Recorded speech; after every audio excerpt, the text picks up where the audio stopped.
Are there also evidence that the government is using child soldiers? There's ample evidence that the government army has been using child soldiers. Human Rights Watch have done 2 reports on the use of child soldiers in Burma. It's got to be said though that this is criminal conduct. Mm-hmm. It is against Burmese military law to use anyone under the age of 18 as a soldier. Mm-hmm. They're just not following their own laws. Mm-hmm. And it's increasingly become a criminalised practice where it's not officially condoned, but basically because of desperation in the ranks, a lot of desertions, a lot of Burmese army soldiers leave. And so there's a lot of pressure to actually go out and find recruits. Right. So it's not just child soldiers, but it's also men over the age of 18 that get press ganged into service. There has been a lot of attention on the issue, but unfortunately not as much attention on the non-state armed groups. I mean, it's not just the Burmese army that use child soldiers. The Wa army and many others. They use child soldiers as well. Yeah. And a lot of the non-state armed groups that we speak to will say, well, our official policy is not to have them. But further inside Burma, where we can't really monitor that well, you've got 15 and 16-year-olds joining our army because they want to fight the Burmese. Mm-hmm. So it's a very complex problem. And the International Labour Organization is doing a very good job of investigating complaints of child soldiers and actually going to the military, going to a camp and saying, get that kid out of there. But the problem is actually much larger. Mm-hmm. In general, how do you think ASEAN should deal with Burma? I think ASEAN should do a better job for a start. I mean, ASEAN's Burma policy has been quite incoherent for years. I mean, on the one hand, 14 years ago when they first admitted ASEAN, there was a lot of sense of we're Southeast Asians, we understand each other, we're better at the West than at engaging. And the great champions of this were Prime Minister Mahathir of Malaysia and Lee Kuan Yew of Singapore.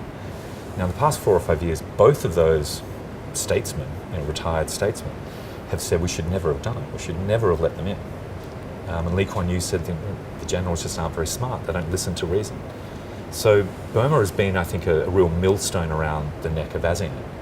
I mean, what ASEAN needs to do is actually increase its engagement on a number of fronts. I mean, they're the one regional bloc that Burma seems to trust in some ways. And I think ASEAN should really take that opportunity and do more. It can start by being more honest. I mean, it needs to go to the Burmese and say, look, the reason that we're under pressure from the West is because you guys are acting so brutally at times, and you're being incoherent. We want to help you improve it. When you've got a lot of economic expertise in Thailand, you can use that to be, Thailand can use that to be more cooperative. That's certainly going on. Indonesia's gone through a transition from authoritarianism and military rule to a democracy. It still has a lot of human rights issues, but Indonesia has a lot of experience to share. And there's certainly, we see that Indonesia is trying to do its best.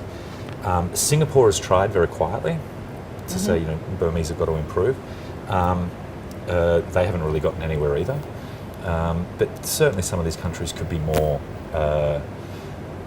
honest in their dealings. I mean, I don't think they're going to risk their access if they speak out more on human rights violations.